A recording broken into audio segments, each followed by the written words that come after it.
On to temperature sensitivity. Most fish species have a well-developed temperature sense. It's been proven that some fish respond to a water temperature change of as little as 0.3 degrees Celsius to 0.7 degrees Celsius. Each fish species has a preferred temperature at which a fish will consume the least amount of calories or energy. A sudden temperature change, though, can cause shock to a fish, resulting in death. Freshwater fish can be divided into two main groups. Eurothermic fish, the ability to tolerate both warm and cold water temperatures. Fish like perch, bullhead catfish, burbot, pike, and minnows fall into this category. Stenothermic fish, however, such as salmon, brown trout, char, whitefish, and grayling, require a specific small range of low temperature waters. Waters above that can actually be totally detrimental, especially to the fry or the baby fish. Salmonoid fish are most sensitive to high water temperatures.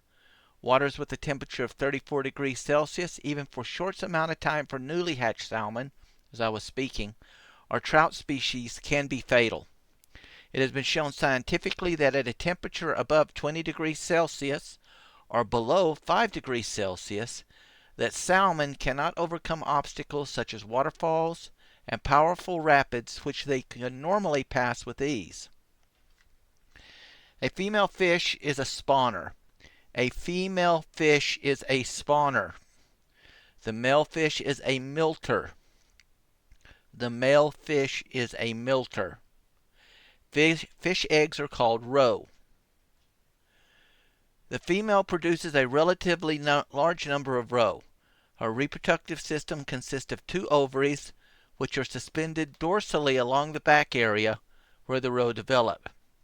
The ovaries are usually sac-like, usually round in cross-section and covered with a connective tissue, while the testes of the male are a pair of long white sacs occupying a position corresponding to that of the female's ovaries. Spermatozoa are formed in the testes sac. So if we look over here, we can, let's see which one have I got here marked for this. Better stomach. I may not have it on here.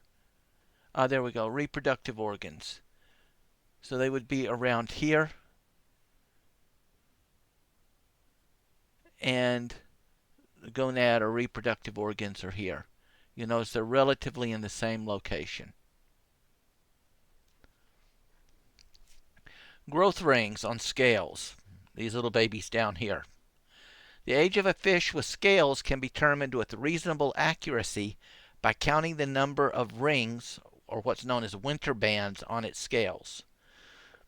During summer months, when growth is normally more rapid in fish, the circuli, or growth rings, are wider apart. While in the winter, when food is scarce, the growth is slower or retarded, so closer together. As such, circuli are closer together, appearing as a thickened band or annulus. However, when summer conditions are poor, false annuli can appear. As the scale grows, circuli form syncentrically. In other words, that starts in the center and works out.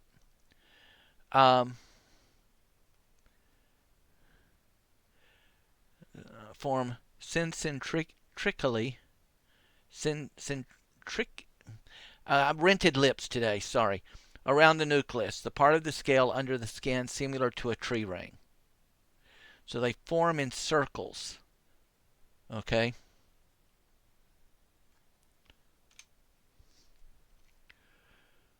Growth rings on gill covers and ear stones.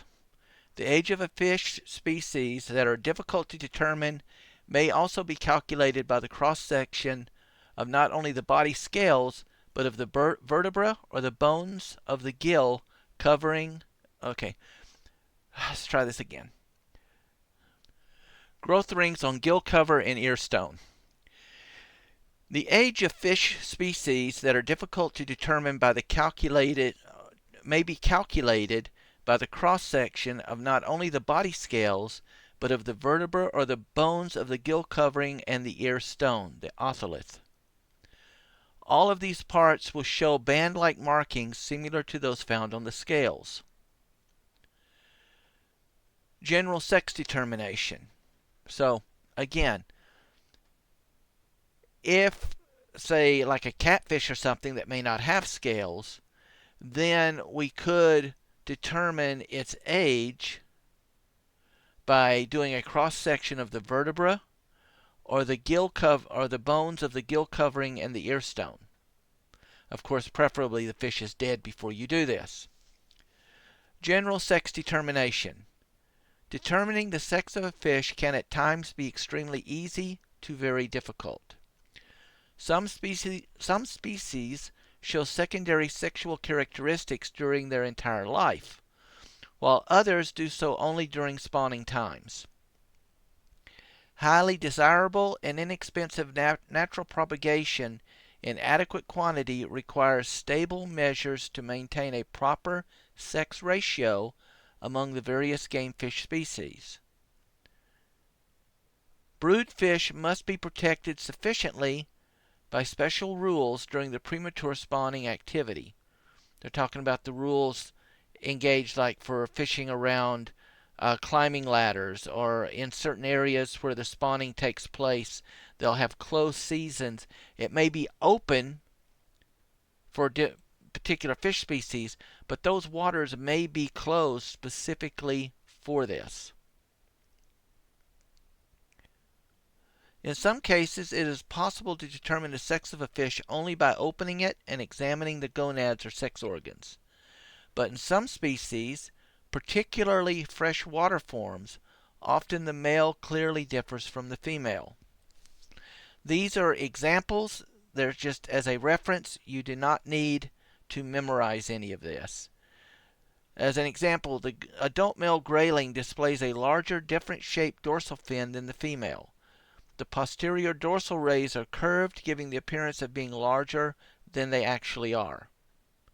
So the baseline is the same, but it's the curvature. You see, these are more slender, slimmed, while these have the big wave, making them look thicker and broader. This is for display. The pectoral fins of the northern suckers are developed much more in females than males. So much more in males, than in females. So here you see the females is very short and blunt, while the males is more extended and curved. The sex of a 2-year-old or older tench can be determined by the condition of the pelvic fins. The outer pelvic fin rays in males are very hard. Both pelvic fins are greatly elongated and fan-like while extending over or past the vent. Remember, the vent is the poo-poo hole. Pelvic fins in females lack the spiny rays. They are shorter, more pointed, and do not extend over the vent area. So you see here, these have more of a, again, curvature. They're shorter. The female also, depending upon the species, may be a bit broader or fatter in the body girth, while here the male has a more narrow body girth, and the fins are actually harder, and they extend down past the vent area. While the belly of several male whitefish, pike perch, and grayling are more dark or ashy colored, while the females are more white. So also the belly colors. See here, he has much more darker color than the female. Eels longer than 20 inches or 50.8 centimeters are most likely to be females, as males generally do not grow larger than 16.5 inches or 41.9 centimeters. Male salmon and trout develop a distinct hook or kype Male salmonoids, can develop a distinct hook or kype on the lower jaw. Most male trout and salmon will also show an intensified coloring at spawning time. You see here, the female has more of a even mouth structure, but this is the kype. I've seen it to where if the fish don't open their mouths enough, the kype would actually grow over and lock their mouths shut. The sex of carp can usually be determined by examining the anus. The male is triangular and concave, while the female is bowl-shaped and sometimes convex. See here. See how it looks more triangular, while this one is more rounder and bowl-shaped. You'll also notice on this particular one, again, the fins on the female are shorter than that of the males. But the thing you'd want to look at is the vent area, or the anus.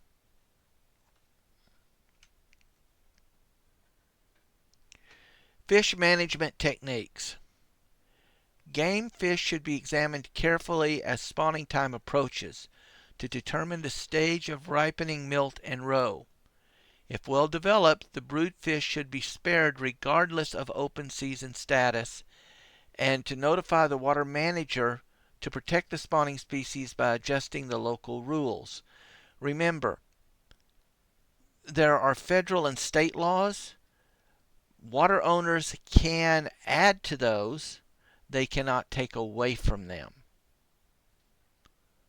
So the open season may be one, but if these fish have went into an early spawn, you want to protect those spawning fish for propagation, and so they could, on the water cards, or the water access or permit cards, state that those fish are now in close season.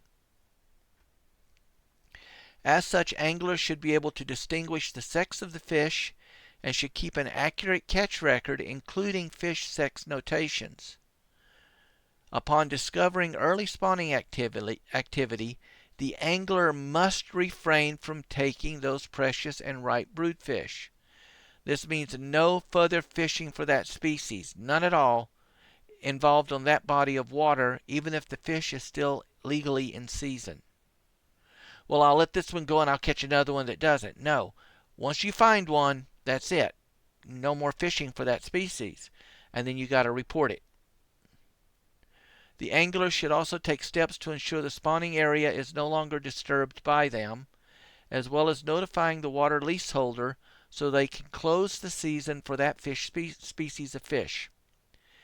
Anglers should also understand that they would catch more females than males shortly after spawning season has ended. Again, we need more females than males. You do not want to overfish your females,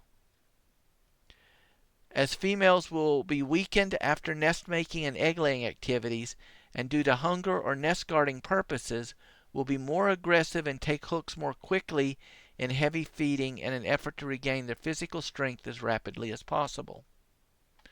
Again, here we're looking at the proportionate growth rings from the center and as it moves upward.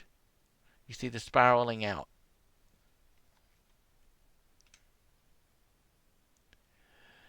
This is where things start getting interesting. Names. Names are broken down into differing categories. You have the scientific name, the common name. Okay? Biologists have devised a system of Latin and Greek names for positive identification of fish species. In this way, each species has the same scientific name in every country. An example of this is schley, tench. Its actual scientific name is tinka tinka. Most of the popular game fish in Germany have many common names that the angler may use in different localities. For this reason, the most common German and English names and the Latin or Greek names for each fish are listed in identification descriptions on popular game fish text. Get yourself a good, reliable book on freshwater fish of Europe. and it will go a long way to helping you. For instance, the Eid is also called an Alland, also called in different locations a Nerfling, an Orf, an Elte, an Elts, a Ganglin, a Kuling, a Seekarpfen, a Bratfisch, and an Urf. And that's just a few of the variations. As mentioned prior, there are several ways depending on the fish species to identify a fish and its species. Body proportion, number of spines and rays on their fins, location and form or size of body parts, arrangement of the mouth, eyes, fins, scale count, teeth, eye diameter, as well as the usual internal anatomy or many other forms of species identification. This is very important to note. Color is not always a reliable means of identification because most fish will change colors when removed from the water both before and after death. Some also, due to pigmentation and sun reflections, will appear to change color while swimming in their natural habitat. As mentioned, of course, some will change color, even physical appearances, during spawning season. Freshwater game fish in Germany are categorized into three major family groups or genera. Three major family groups or genera. Salmonoids, Salmonoidea. The following species belong to this genus: Atlantic salmon, brook trout, brown trout, lake trout, rainbow trout, Arctic char, river char, grayling, whitefish, and other Coregonus species. You don't have to remember really all the scientific names so much as these are all salmonoids. They're part of the salmonoid family. Cyprinids, a cyprinidae. Okay, the cyprinids are cyprinidae.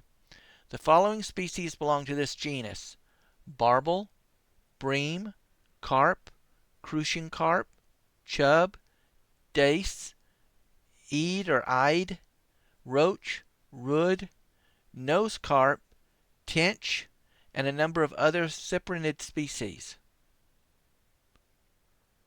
The last bit is a more smaller group, the perch or Perca fluviatilis.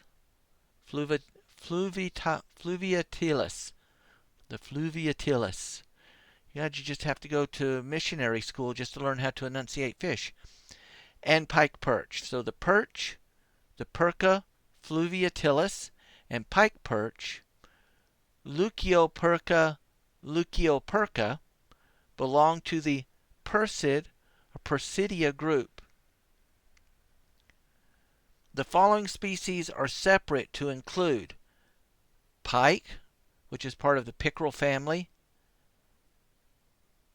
and the genus Exodus is the sole living genus of the family Esochidae and includes all species of pike, pickerel, to include northern pike, musk or muskellunge, chain pickerel, redfin pickerel, grass-fit pickerel, often considered a subspecies of E. americanus, and southern pike, sometimes used interchangeably with E. flaviae.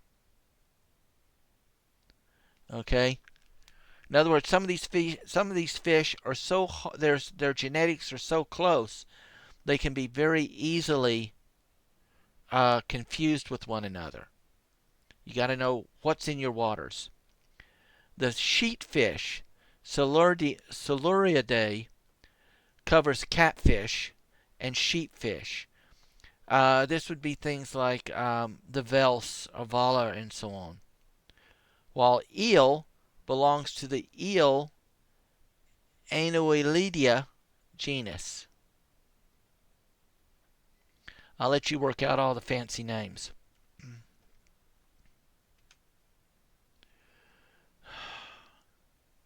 And that closes off basic ichthyology, general ichthyology. And now we're going to get into diseases.